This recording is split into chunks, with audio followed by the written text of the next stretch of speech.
Okay, next up. Yeah. That's like a Dave. It is a Dave. Thank you, John. Oh, hello everybody. That's a super piece of kit, that really is. Played with RF bridges, professional RF bridges, and that's very good. And an infinite length of feeder will tend towards its natural impedance, as we know, because it absorbs all the power, and you'll probably find that whatever the impedance of the feeder was, it'll show it on there. Right. Now, a couple of years ago I built a radio out of junk box, and I'm at it again. We got another, but one or two slides on this. This is going to be a comms receiver. It's work in progress, and it's literally out of the junk box. The box itself, that box there, this die-cast box, was originally the master oscillator for a 70 centimetre beacon GB3 WHA 40 years ago. But I thought, that's a good box. It's a bit holy, but it's okay for that use, for this use. And the holes, they create ventilation as well, so keep it cool. The angle here is trying to get something out of nothing, really. For instance, the wave change switch is a 5-way, but it didn't start that way. It started as a 10-way. I bought a box of to a wild hern, a box of wave change switches, and a box of wafers, and I managed to actually disassemble that switch, which was a 10-way, and reassemble it with 5-way against the stops, and I had enough sort of wafers kicking around in the box from what I bought to actually assemble it as a 5-way. Each wafer is 2 gang, so you've got 2 5-way switches each way. That's the sort of thing I'm doing actually at the moment with it, is to make something out of nothing.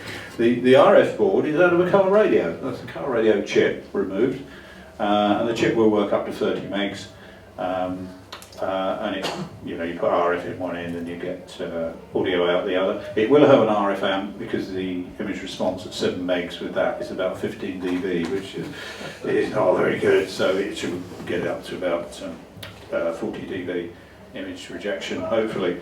One shortcoming is a small 3-ganged capacitor. The one in there, beautiful, but it's only up to 100 PFD, which means I'm going to have to do some trickery to get it to cover the frequencies I wanted to cover it, with some band spreading basically. So a bit of maths in the corner to actually get it to do what I want it to do. Rally coming up at McMichael. I'm looking for a small speaker to put in the case, and 1 or 2 other bits and pieces. The dial, again, I bought that at Wild Hern. All these bits and pieces are sort of available. It will cover 1.5 to about 7 megs, AM, CW, SSB, and should work reasonably well.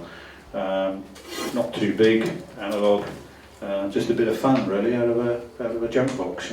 It's really to demonstrate if you've got a junk box or you want to build a radio, you can. You can build a simple analog radio with what you get your hands on.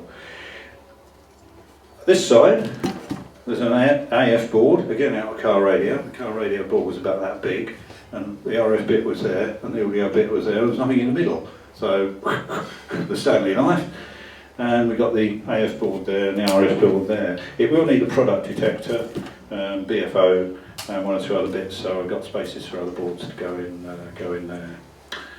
Any questions? Okay, right, thank you. Back to you, John. I've got a question. Yeah. How stable is the local oscillator?